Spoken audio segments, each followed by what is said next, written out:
Hello दोस्तों, बहुत बहुत स्वागत है आप सभी का फिर से अपने इस नए वीडियो में। और यदि आप पाटलिपुत्र यूनिवर्सिटी के स्टूडेंट हैं और यदि आप पार्ट 2 में हैं या फिर आप पार्ट 3 में, आप इंतजार करें अपने एग्जाम्स को लेकर के कि आपका एग्जाम कब तक स्टार्ट होगा, कब तक आपका डिग्री कंप्लीट होगा, तो फाइनली कह सकते हैं ऑफिशियली सारी चीजें कंफर्म हो चुकी है। क्यों? क्योंकि एग्जामिनेशन कंट्रोलर से जो पाटलिपुत्र यूनिवर्सिटी के जो स्टूडेंट लीडर्स है उनकी टीम जाकर के मिली थी और इसके बाद ये सारी चीजें कंफर्म कर दी गई है कि हाँ, इसको लेकर के नोटिस तैयार है और नोटिस बहुत जल्द जारी किया जाएगा।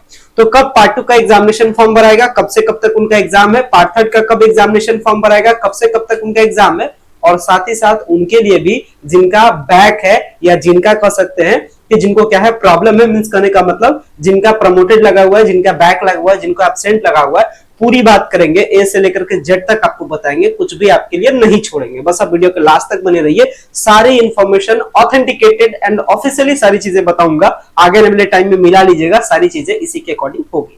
तो चलिए स्टार्ट करते हैं, समझते हैं कि पाटलिपुत्र यूनिवर्सिटी में पार्ट 2 का एग्जाम कब होगा और पार्ट 3 का एग्जाम कब होगा। तो स्टार्ट करते हैं इस वीडियो को। सो गाइस, अगर चैनल पे पहली बार विजिट किए हो, चैनल को जरूर सब्सक्राइब कीजिएगा। इट्स योर रिस्पांसिबिलिटी कि मैं आपके लिए काम कर रहा हूं। आपकी ड्यूटी बनता है क्या कि भाई चैनल को उस ग्रोथ तक पहुंचाना है, इसलिए क्या करना है आपको, चैनल को सब्सक्राइब भी करना है। चलिए समझते हैं चीजों को। सबसे पहली बात, अगर मैं पार्ट 2 के बारे में बात करूं तो पार्ट 2 वाला का कौन सा बैच है, 2022 से 25 का बैच है, ये पार्ट 2 वाले हो गए।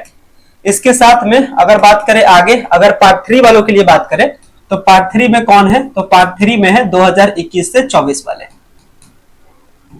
यहां समझते हैं क्या, ये जो 22 से 25 का बैच है ये ओल्ड सिस्टम है, ये भी old system means part 1 part 2 part 3 वाला सिस्टम है। इसके बाद का जो सिस्टम है, इसके बाद जो 2022 के बाद जो 2023 में एडमिशन हुआ, जो 2023 से जो 27 का बैच है वो न्यू सिस्टम है, मींस आपके जैसा सिस्टम इनका नहीं है। तो इनमें से बहुत से ऐसे स्टूडेंट्स होंगे जो कि क्या होंगे, प्रमोटेड होंगे, तो इनके लिए भी बात करेंगे। मतलब टोटली हम लोग 3 वेराइटीज के बारे में बात करेंगे। एक तो 2022 से 25 वाले प्रमोटेड के बारे में, या कह सकते हैं जिनका पार्ट 1 में प्रमोटेड लगा है उनके लिए बात हो गई। पार्ट 2 के बारे में बात हो ही जाएगी, पार्ट 3 के बारे में बात हो ही जाएगी। जो भी पार्ट 3 में जिनका पार्ट 2 में प्रमोटेड लगा है वो ये वाला भी फॉर्म भर करके क्या करेंगे, एग्जाम देंगे। अब समझिए, जब टीम जाकर के, यानी कहने का मतलब पाटलिपुत्र यूनिवर्सिटी की जो स्टूडेंट लीडर्स की टीम है जिसमें कई सारे स्टूडेंट्स जाकर के, यहाँ के जो एग्जामिनेशन कंट्रोलर है आर.के. मंडल साहब, यानी कह सकते हैं यहाँ के जो एग्जामिनेशन कंट्रोलर है, यहाँ के जो एग्जामिनेशन कंट्रोलर से जाकर के मिले, शायद नाम मैं गलत बता दिया हूँ, नाम ध्यान से भूल रहा हूँ, खैर नाम उतना मैटर नहीं करता है। एग्जामिनेशन कंट्रोलर से जाकर के मिलने के बाद एग्जामिनेशन कंट्रोलर ने कई सारी चीजों को साफ कर दिया। क्या चीजों को साफ कर दिया, इन्होंने पहली बात क्लियर कर दिया कि भाई जो एग्जाम होगा वो अप्रैल में होगा। एग्जाम क्या होगा, अप्रैल में होगा, मीन सबका एग्जाम कहां होगा, अप्रैल में होगा, ये पहली बात।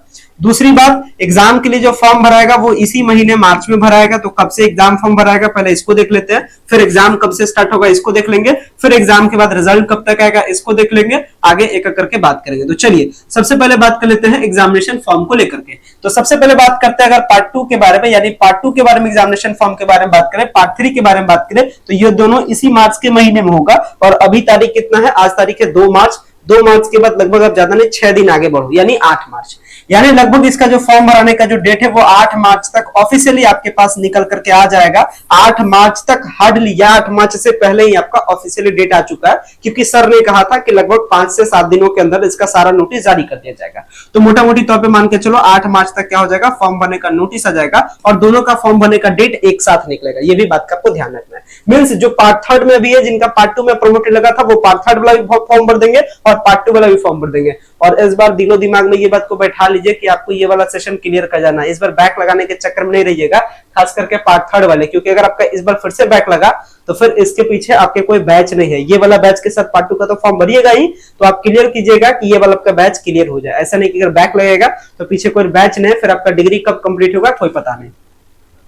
तो 8 मार्च तक फॉर्म भराने का डेट आ जाएगा। फॉर्म तकरीबन आपको होली के पहले तक फॉर्म भराएगा, मींस 24 मार्च के आसपास में क्या है, होली है, तो इसको लगभग मैं फॉर्म भरने का डेट आपको लगभग रखिए 8 से 10 दिन रखिए, 10 दिन का टाइम मिलेगा खूब से खूब। यानी कहने का मतलब हार्डली आपका फॉर्म चाहे जितना बार डेट बढ़े, लगभग होली के पहले तक यानी 20 मार्च तक, 8 मार्च से लेकर के 20 मार्च तक जो आपका एग्जामिनेशन फॉर्म है ये भरा जाएगा। किनका किनका मैं बात कर रहा हूँ, पार्ट 2 वालों का 22 से 25 और इसके साथ पार्ट थर्ड वाले 21 से 24। तो जिनका भी पार्ट थर्ड में चले तो आप गए, लेकिन अगर पार्ट टू में प्रमोटेड है तो आप ये वाला भी फॉर्म जरूर भर लीजिएगा, ठीक है, ये वाला भी फॉर्म भर लीजिएगा, पार्ट थर्ड वाला भी फॉर्म भर लीजिएगा। और जो पार्ट टू में है वो पार्ट टू वाला अपना फॉर्म भर लेंगे। बाकी अगर आपका बैक लग गया था पार्ट वन में तो उनके लिए जो फॉर्म भरने का डेट है वो मार्च के बाद वाले महीने में, अप्रैल में आएगा प्रमोटेड वालों के लिए, लेकिन जिनका पार्ट वन में प्रमोटेड है उनके लिए, ठीक है। चलिए अब आगे कहानी को बढ़ाते हैं, आगे को बढ़ते हैं। तो इसमें आपको क्या ध्यान रखना है कि ये तो आप मैंने बता दिया कि फॉर्म भरने का डेट आपको होली के पहले तक क्या होगा, फॉर्म भराएगा। फॉर्म भराने के बाद अब एग्जाम के बारे में बात करते हैं। जो आपका एग्जाम है वो अप्रैल के महीने में स्टार्ट है और एवरेज जो आपका एग्जाम स्टार्ट है वो 20 अप्रैल से आपका एग्जाम स्टार्ट है। 20 अप्रैल से पार्ट टू वालों का एग्जाम स्टार्ट है। पार्ट टू वालों का एग्जाम कब से स्टार्ट है, 20 अप्रैल से, और 22 अप्रैल से स्टार्ट है किनका, पार्ट थर्ड वालों का। ये डेट आ चुका है ऑफिशियली, सारा 8 मार्च तक नोटिस आ जाएगा।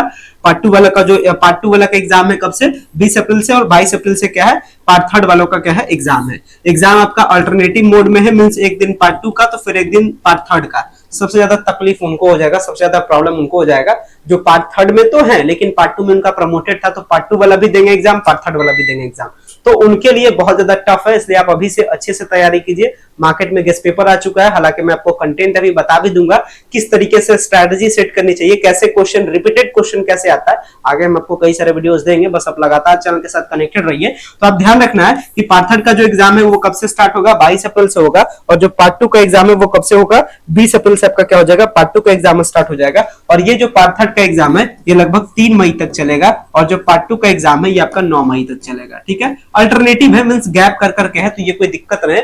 जानते हैं कितना होता है, 5 पेपर तो आपको देना है, 2 ऑनर्स का पेपर दीजिएगा। पार्ट थर्ड वाले क्या करेंगे, पार्ट थर्ड वाले 4 ऑनर्स का पेपर देंगे, 4 ऑनर्स का पेपर, और एक देंगे GS paper, elective paper. GS paper के लिए क्या क्या पढ़ना है ये भी मैं आपको गाइड कर दूंगा, सारा मेरे पास कंटेंट है, सारा पीडीएफ है। अभी पटना यूनिवर्सिटी का एग्जाम हुआ उसमें मैंने मदद किया, आपको भी मदद करूंगा, ठीक है। तो आप बस कनेक्टेड रहिए, मैं आपको आगे वीडियो लेकर के आऊंगा।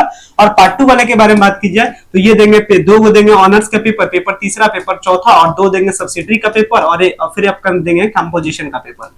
तो खैर ऑल्टरनेटिव मोड में ये सेट किया गया है ताकि बहुत से ऐसे स्टूडेंट्स हैं जो पार्ट थर्ड में तो है लेकिन उनका पार्ट टू में प्रमोटेड है, तो वो पार्ट टू वाला भी एग्जाम देंगे। तो अगर एक साथ हो जाएगा तो वो एग्जाम दे नहीं पाएंगे। मतलब ये कंफर्म रखिए, जिस दिन पार्ट टू का एग्जाम होगा उस दिन पार्ट थ्री का नहीं होगा, जिस दिन पार्ट थ्री का होगा उस दिन पार्ट टू का नहीं होगा। तो ये कोई प्रॉब्लम नहीं है अल्टरनेटिव मोड में। चलिए, तो ऑन एन एवरेज जो आपका एग्जाम है वो कब तक खत्म हो जा रहा है, हार्डली 10 मई तक सारा एग्जाम खत्म हो रहा है। इसके बाद प्रैक्टिकल एग्जाम, प्रैक्टिकल जो एग्जाम है वो इसी महीने उम्मीद है प्रैक्टिकल एग्जाम पहले ले लिया जाएगा। प्रैक्टिकल एग्जाम आपका यही 8 मार्च है, तो लगभग 12 से लेकर के 15 मार्च के आसपास में प्रैक्टिकल एग्जाम का डेट आ जाएगा। तो प्रैक्टिकल एग्जाम आप अपने कॉलेज में जरूर दे दीजिएगा। प्रैक्टिकल एग्जाम छोड़िएगा, रिजल्ट पेंडिंग होगा, रिजल्ट में प्रमोटेड हो जाएगा फिर दिक्कत हो जाएगा। तो प्रैक्टिकल एग्जाम भी इसी महीने होगा, प्रैक्टिकल का एग्जाम दे दीजिएगा।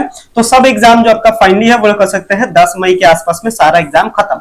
लगभग रिजल्ट बनाने में आपको इसको एकदम नेट आपको 40 दिन का टाइम दे देना है, क्योंकि पाटलिपुत्र यूनिवर्सिटी अपने सेशन को टाइम पे लाने के लिए एकदम से स्ट्रिक्टेड है। आप शुरुआती से दौर से देख रहे हैं, जिनका 21 से 24 होगा उनका 21 से 24 में मई जाते जाते जून जाते जाते उनका डिग्री खत्म, तो वो ऑन द टाइम पे काम करते हैं। 40 दिन का टाइम दे दीजिए। तो कब तक एग्जाम खत्म हो रहा है, 10 मई तक टाइम अगर आप देते हैं तो मई जून यानी कर सकते हैं लगभग हार्डली 20 जून के आसपास में जो आपका रिजल्ट है part two and part third दोनों का रिजल्ट उनके हाथ में रहेगा। और जो पीजी का एडमिशन प्रोसेस है, जो पार्ट थर्ड जिनका बैच क्लियर होगा, जिनका पार्ट थर्ड बैच क्लियर होगा उनका जो पीजी का एडमिशन है वो जून के एंड में आपका पीजी एडमिशन भी स्टार्ट हो जाएगा। तो जैसे ही रिजल्ट आएगा फिर जून के लास्ट में यानी कर सकते हैं 25 जून 28 जून होते होते तक पीजी का एडमिशन स्टार्ट हो जाएगा। इसलिए पीजी के एडमिशन वाले जो भी पार्ट थर्ड वाले बैच है पहले जान लीजिए परसेंटेज अच्छा लाइएगा। अगर परसेंटेज अच्छा नहीं लाइएगा तो पाटलिपुत्र यूनिवर्सिटी में एडमिशन परसेंटेज के बेसिस पे होता है, और जिनका परसेंटेज अच्छा नहीं होता यानी कहने का मतलब जिनका 65% से कम होता है, मोटा मोटी तौर पर समझ जाइए वो सब फेंका जाते हैं। ये रियलिटी में बता रहा हूं। मतलब कहने का मतलब कि यहाँ पे 1,20,000 ग्रेजुएशन के स्टूडेंट है और मात्र पीजी में सीट है लगभग 15,000 के आसपास। मतलब कि 10 मतलब कह सकते हैं 10 गुना स्टूडेंट्स ज्यादा हैं सीट के कंपैरिजन में। इसलिए जिनको पीजी एडमिशन लेना है पाटलिपुत्र यूनिवर्सिटी में पार्ट थर्ड में उनको 65% से प्लस लाना है। ये बात का ध्यान रखिए। और कम लाइएगा तो आपका बखूबी बात है आपका एडमिशन नहीं होगा। फिर वही आप जान ही रहे, आप कॉलेज में पढ़ ही रहे, फिर पैसा वैसा दीजिए एडमिशन लीजिए, फिर बहुत ज्यादा प्रॉब्लम। इसलिए स्टार्टिंग से सेट करके चलिए। अगर आपको पीजी में एडमिशन लेना है पाटलिपुत्र यूनिवर्सिटी में तो 65% आपको मिनिमम आपको टारगेट करना है, तब आपका एडमिशन हो जाएगा, अदरवाइज दिक्कत हो जाएगा। क्योंकि पाटलिपुत्र यूनिवर्सिटी में एडमिशन परसेंटेज के बेसिस पे होता है। चलिए, ये वाली बात हो गई। तो पीजी वाले एडमिशन के बारे में भी चर्चा हो गई, कितना परसेंटेज आना आपको ये भी चर्चा हो गया। पीजी वाला पार्ट थर्ड वाला बात खत्म। पार्ट 2 वाला का भी रिजल्ट मैंने आपको बताया कि जो भी 22 से भी 25 में, उनके लिए मैं बता ही रहा हूं कि उनका भी जो रिजल्ट है वो लगभग 20 जून के आसपास क्या हो जाएगा, रिजल्ट हो जाएगा। बाकी अगर आपका पार्ट 1 में बैक है तो पार्ट 1 का बैक का फॉर्म भी भराएगा अप्रैल में फॉर्म भर दीजिएगा और इसका एग्जाम आपका जून में हो जाएगा। तो जो पार्ट 1 वाला जो बैक है उनका भी एग्जाम जून में हो जाएगा। चूंकि आप अभी तो आप एक साल और पढ़िएगा, आपका 2025 तक है, आपका आगे पीछे भी होगा 10-20 दिन का, तो कोई बात नहीं। लेकिन पार्ट 3 वाला बैच को क्या कर देना, ऑन द टाइम पे कंप्लीट कर देना है। लेकिन ध्यान रखिएगा जिनका भी बैक रहे, बैक वाला पार्ट 2 वाला भी फॉर्म क्या कर लीजिएगा, भर लीजिएगा। इसके बावजूद अगर कोई डाउट हो जाता है तो कोई बात नहीं, कमेंट्स कीजिए और आप हमारे टेलीग्राम चैनल को जरूर ज्वाइन कर लीजिएगा ताकि लेटेस्ट अपडेट आपको वहां से मिल सके। और इसके साथ आने वाले टाइम में पार्ट 3 की प्रिपरेशन में जीएस का पेपर का पूरा कंप्लीट आपको तैयारी कर दूंगा, प्रॉपर क्लास आपको प्रोवाइड करूंगा। इसके साथ पार्ट 2 वालों का तो खैर कोई बात नहीं, पार्ट 2 को तो सिंपल है, लेकिन पार्ट 2 पार्ट 3 के लिए ये काम करूंगा कि क्वेश्चन का गेस में कर दूंगा कि कौन कौन से क्वेश्चन आपको पढ़ना चाहिए ताकि वो आपके लिए क्या रहे, बेनिफिट रहे। और इसके लिए जो प्रीवियस ईयर का क्वेश्चन पेपर है उससे बस एक स्ट्रेटेजी सेट कर लीजिए, आपको पता चलेगा क्वेश्चन रिपीट करता है, इसमें 1% भी डाउट नहीं है। क्योंकि इसके पिछले वाले बैच में इसके जो पिछला वाला जो पार्ट 3 का बैच था उसमें मैंने क्वेश्चन गेस भी किया था और बहुत सारे क्वेश्चन मैच भी किया था। और क्वेश्चन गेस करना कोई बड़ी बात नहीं है, बस प्रीवियस ईयर क्वेश्चन 5 साल का प्रीवियस ईयर का क्वेश्चन पेपर लगाइए, आंख लगा करके देख लीजिए कौन सा क्वेश्चन रिपीट करता है, कौन कौन सा क्वेश्चन इंपॉर्टेंट है। मतलब अगर आपको क्वेश्चन छांटना है कि परीक्षा के लिए क्या करें, तो एक तरफ अपने पास सिलेबस रखिए, एक तरफ पीवाईक्यू रखिए और एक तरफ सादा कॉपी आप रखिए और कॉपी में सेट करते जाइए। देखिए सिलेबस देखिए कौन सा क्वेश्चन मैच कर रहा है, मैक्सिमम टाइम कौन सा क्वेश्चन पूछा है उसको कॉपी पे उतार दीजिए। फिर देखिए अल्टरनेटिव पैटर्न देखिए कि भाई ये क्वेश्चन 2021 में पूछा है तो फिर मैं देख रहा हूं ये 2022 में नहीं पूछा है, 2023 में पूछा है, इसका मतलब समझ लीजिए अल्टरनेटिव पैटर्न है। तो इस तरीके से पूरा आप क्वेश्चन का गेस कलेक्शन तैयार कर लीजिए। 5 क्वेश्चन तो बनाना है, अगर आप 10 से 12 क्वेश्चन भी गेस कर लेते तो उसमें तो 5 क्वेश्चन फिक्स है। तो ये सिंपल सी बात है, इसको लेकर के आगे मैं आपको गाइड भी करूंगा। अभी इस वीडियो में ज्यादा गाइड कर दूंगा तो वीडियो लंबा हो जाएगा, चलिए बाद में मिलते हैं, फिर मिलते हैं अगले वीडियो में। सो गाइस आशा करते हैं सारी चीजों को आपने समझा होगा। अगर आपके लिए वीडियो यूजफुल लगा होगा, वीडियो को लाइक कीजिएगा, चैनल पे पहली बार विजिट करें चैनल को सब्सक्राइब कीजिएगा एंड इसी तरीके के इन्फॉर्मेटिव वीडियो पाने के लिए बेल आइकन को जरूर प्रेस करके रखिएगा ताकि लेटेस्ट नोटिफिकेशन आपके पास जा सके। फिलहाल मैं इस वीडियो को एंड करता हूं। Thanks a lot.